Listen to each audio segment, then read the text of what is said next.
प्यारे बच्चों सत श्री अकाल। तो सब का स्वागत करता हाँ अज की वीडियो में।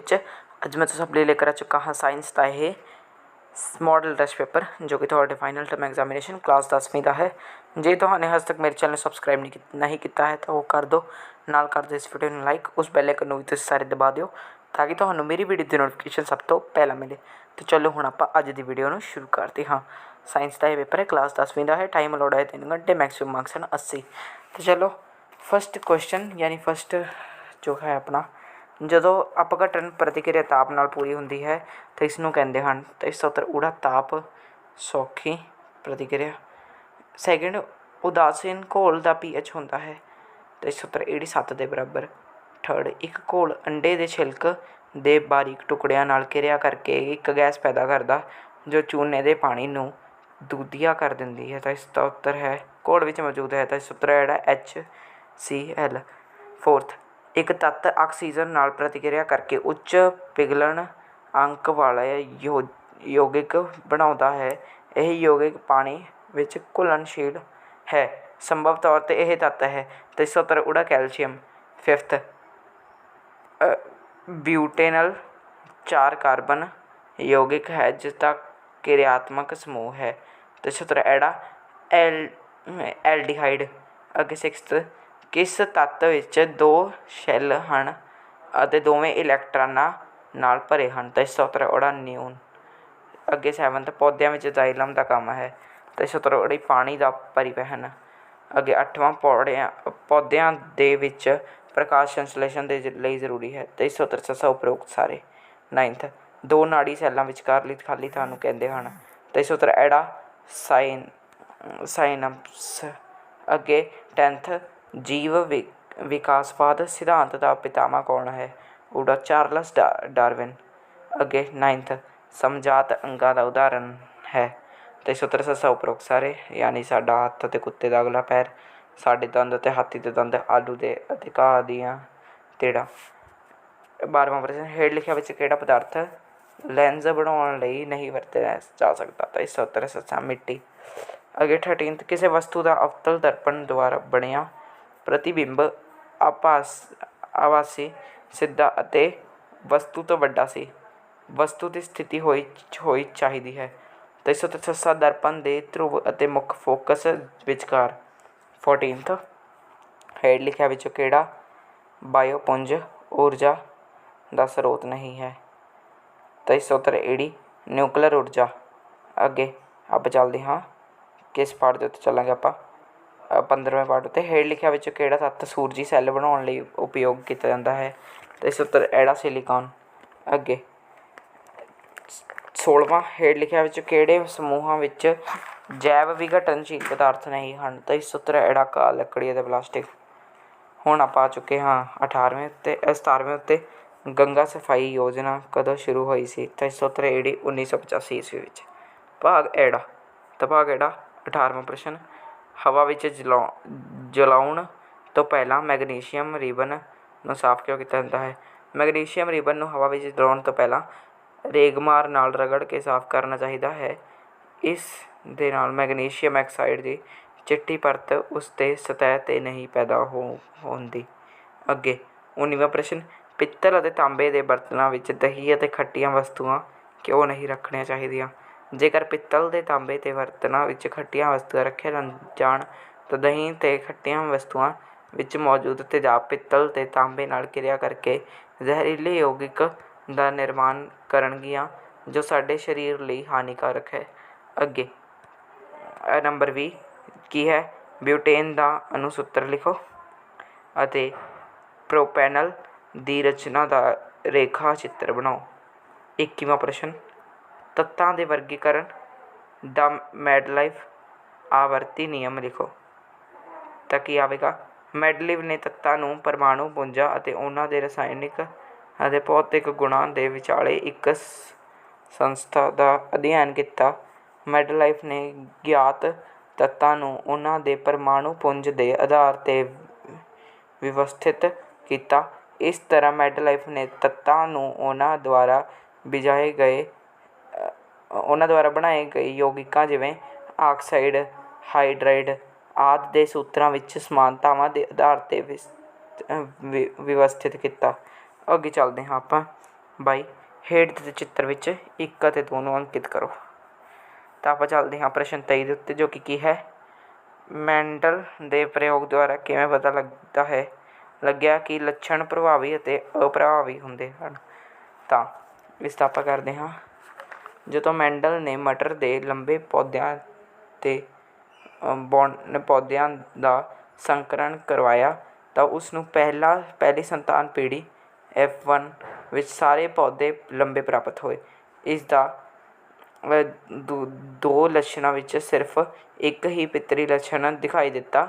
ਉਸ ਨੇ ਪਿੱਤੀ ਪੌਦਿਆਂ ਤੇ F1 ਪੀੜ੍ਹੀ ਦੇ ਪੌਦਿਆਂ ਨੂੰ ਸਵੈ ਪਰਾਗਣ ਨਾਲ ਉਗਾਇਆ। ਇਸ ਦੂਸਰੀ ਪੀੜ੍ਹੀ F2 ਵਿੱਚ ਸਾਰੇ ਪੌਦੇ ਲੰਬੇ ਨਹੀਂ ਸਨ, ਇਸ ਵਿੱਚ 1/4 ਪੌਦੇ ਬਣੇ ਸਨ। ਮੈਂਡਲ ਨੇ ਲੰਬੇ ਪੌਦਿਆਂ ਦੇ ਲੱਛਣ ਨੂੰ ਪ੍ਰਭਾਵੀ ਅਤੇ ਬੌਣੇ ਪੌਦਿਆਂ ਦੇ ਲੱਛਣ ਨੂੰ ਅਪ੍ਰਭਾਵੀ ਕਿਹਾ ਹੈ। ਅੱਗੇ ਚੱਲਦੇ ਹਾਂ ਆਪਾਂ ਪ੍ਰਸ਼ਨ 24 ਦੇ ਉੱਤੇ, 2 ਮੀਟਰ ਫੋਕਸ ਦੂਰੀ ਵਾਲੇ ਅਵਤਲ ਲੈਂਸ ਦੀ ਸ਼ਕਤੀ ਪਤਾ ਕਰੋ। ਤਾਂ ਇਸ ਦੀ ਕੀ ਆ ਜਾਵੇਗੀ, -0.5D। ਇਕਾਈ ਕੀ ਹੈ, ਲੈਂਸ ਦੀ ਸ਼ਕਤੀ ਦੀ ਇਕਾਈ ਡਾਇਓਪਟਰ ਹੁੰਦੀ ਹੈ। ਇਸ ਨੂੰ ਅੰਗਰੇਜ਼ੀ ਅੱਖਰ D ਨਾਲ ਲਿਖਿਆ ਜਾਂਦਾ ਹੈ। ਅੱਗੇ ਚੱਲਦੇ ਹਾਂ ਆਪਾਂ ਪ੍ਰਸ਼ਨ 25, ਅੱਖ ਦੀ ਅਨੁਕੂਲ ਸਮਰੱਥਾ ਦਾ ਕੀ ਭਾਵ ਹੈ। ਤਾਂ ਮਨੁੱਖੀ ਅੱਖ ਨੇੜੇ ਤੇ ਦੂਰ ਰੱਖੀਆਂ ਵਸਤੂਆਂ ਨੂੰ ਸਾਫ਼ ਸਪਸ਼ਟ ਦੇਖ ਸਕਣ ਦੀ ਸਮਰੱਥਾ ਰੱਖਦੀ ਹੈ। ਇਹ ਨੇਤਰ ਲੈਂਸ ਦੀ ਸਹਾਇਤਾ ਨਾਲ ਹੁੰਦਾ ਹੈ। ਨੇਤਰ ਲੈਂਸ ਕੇਸ਼ੇਦਾਰ ਜੈਲੀ ਵਰਗੇ ਪਦਾਰਥ ਦਾ ਬਣਿਆ ਅਵਤਲ ਲੈਂਸ ਹੁੰਦਾ ਹੈ। ਨੇਤਰ ਲੈਂਸ ਨੇੜੇ ਤੇ ਦੂਰ ਰੱਖੀਆਂ ਚੀਜ਼ਾਂ ਦਾ ਪ੍ਰਤੀਬਿੰਬ ਰੈਟੀਨਾ ਤੋਂ ਬਚਾਉਂਦਾ ਹੈ। ਇਸ ਉਦੇਸ਼ ਦੀ ਪ੍ਰਾਪਤੀ ਲਈ ਨੇਤਰ ਲੈਂਸ ਨੂੰ ਆਪਣੀ ਫੋਕਸ ਦੂਰੀ ਵਿੱਚ ਬਦਲਾਅ ਕਰਦੇ ਰਹਿਣਾ ਪੈਂਦਾ ਹੈ। ਪ੍ਰਸ਼ਨ 26, ਕਿਸੇ ਚਾਲਕ ਦਾ ਪ੍ਰਤੀਰੋਧ ਕਿਹੜੇ ਕਾਰਕਾਂ ਉੱਤੇ ਨਿਰਭਰ ਕਰਦਾ ਹੈ। ਕਿਸੇ ਚਾਲਕ ਦਾ ਪ੍ਰਤੀਰੋਧਕ ਹੇਠ ਲਿਖੇ ਕਾਰਕਾਂ 'ਤੇ ਨਿਰਭਰ ਕਰਦਾ ਹੈ। ਚਾਲਕ ਦੀ ਲੰਬਾਈ, ਕਿਸੇ ਚਾਲਕ ਦਾ ਪ੍ਰਤੀਰੋਧਕ ਚਾਲਕ ਦੀ ਲੰਬਾਈ 'ਤੇ ਸਿੱਧਾ ਅਨੁਪਾਤੀ ਹੁੰਦਾ ਹੈ। ਸੈਕਿੰਡ, ਚਾਲਕ ਦੀ ਪਰਿਖੇਤਰ ਕਾਟ ਦਾ ਖੇਤਰਫਲ ਦਾ ਉਲਟ ਅਨੁਪਾਤੀ ਹੁੰਦਾ ਹੈ। ਨੰਬਰ 3, ਕਿਸੇ ਚਾਲਕ ਦਾ ਪ੍ਰਤੀਰੋਧ ਉਸ ਚਾਲਕ ਦੇ ਪਦਾਰਥ ਦੀ ਪ੍ਰਕਿਰਤੀ 'ਤੇ ਨਿਰਭਰ ਕਰਦਾ ਹੈ। ਨੰਬਰ 27, ਊਰਜਾ ਦਾ ਵਧੀਆ ਸੋਮਾ ਕਿਸ ਨੂੰ ਕਹਿੰਦੇ ਹਨ। ਅਤੇ 70, ਜਿਸ ਦਾ ਪ੍ਰਤੀ ਇਕਾਈ ਮਾਨ ਅਧਿਕ ਕਾਰਜ ਕਰੇ, ਜਿਸ ਦਾ ਭੰਡਾਰਨ ਅਤੇ ਪਰਿਵਹਨ ਆਸਾਨ ਅਤੇ ਸੁਰੱਖਿਅਤ ਹੋਵੇ, ਇਹ ਆਸਾਨੀ ਨਾਲ ਪ੍ਰਾਪਤ ਹੋਵੇ, ਇਹ ਸਸਤਾ ਹੋਣਾ ਚਾਹੀਦਾ ਹੈ। ਨੰਬਰ 28, ਇਹ ਦੋ ਊਰਜਾ ਸੋਮਿਆਂ ਦੇ ਨਾਂ ਲਓ ਜਿਨ੍ਹਾਂ ਨੂੰ ਤੁਸੀਂ ਨਵਿਆਉਣਯੋਗ ਮੰਨਦੇ ਹੋ। ਆਪਣੀ ਚੋਣ ਲਈ ਤਰਕ ਦਿਓ। ਜੈਵ ਪਦਾਰਥ ਅਤੇ ਵਹਿੰਦੇ ਹੋਏ ਪਾਣੀ ਦੀ ਊਰਜਾ ਤੋਂ ਪੂਰਤੀ ਯੋਗ ਸੋਮੇ ਹਨ, ਕਿਉਂਕਿ ਜੀਵ ਪਦਾਰਥ ਨੂੰ ਦੁਬਾਰਾ ਪ੍ਰਾਪਤ ਕੀਤਾ ਜਾ ਸਕਦਾ ਹੈ, ਇਸ ਲਈ ਇਹਨਾਂ ਨੂੰ ਨਵਿਆਉਣਯੋਗ ਸੋਮਾ ਮੰਨਿਆ ਜਾ ਸਕਦਾ ਹੈ। ਵਹਿੰਦੇ ਹੋਏ ਜਲ ਦੀ ਊਰਜਾ ਇਸ ਵਿੱਚ ਸੂਰਜੀ ਊਰਜਾ ਦਾ ਹੀ ਇੱਕ ਰੂਪ ਹੈ, ਇਸ ਲਈ ਇਹ ਊਰਜਾ ਦਾ ਇੱਕ ਨਵਿਆਉਣਯੋਗ ਸੋਮਾ ਹੈ।